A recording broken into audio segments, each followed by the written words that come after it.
రాష్ట్రంలో భారీ స్థాయిలో లిక్కర్ మైనింగ్ పవర్లలో అవినీతి జరిగిందన్నారు మాజీ రాజ్యసభ సభ్యులు సీఎం రమేష్ నాయుడు. కేంద్రంలో విచారణ సంస్థలకు ఫిర్యాదు చేశామని అన్నారు. త్వరలో విచారణ జరుగుతుందని, అందరూ జైలుకెళ్లడం ఖాయమని అన్నారు. మద్యం అవినీతిలో ఎంపీ అవినాష్ రెడ్డి వైసీపీ ప్రమేయం ఉందని అన్నారు.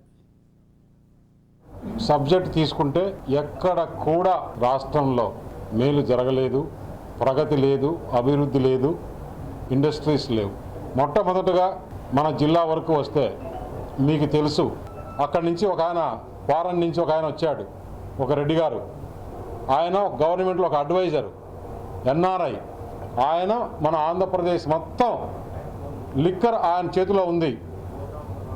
ఇంతకుముందు ఉండే డిస్టరీస్, ఎవరు డిస్టరీస్ వాళ్ళు నడుపుకుండేవాళ్ళు.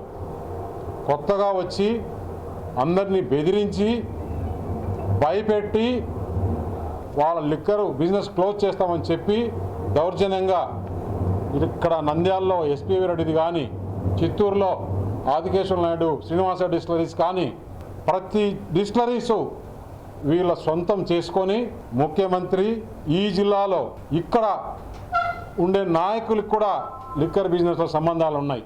వీళ్ళందరి పేర్లు మొత్తం మేము లిస్టు చేసి గవర్నమెంట్ ఆఫ్ ఇండియాకి ఇచ్చాము. దీనిపైన ఈడీ కానీ, సిబిఐ కానీ అందరికీ కూడా తెలుస్తుంది.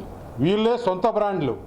ఈ బ్రాండ్లు మళ్ళీ డిస్ట్రిబ్యూట్ చేసి అన్ని గవర్నమెంట్ షాపులని పేరుకే వీరి మనుషుల్ని పెట్టి అక్కడ అమ్మిస్తూ దాదాపు 30,000 నుంచి 40,000 కోట్ల సంవత్సరానికి వీరి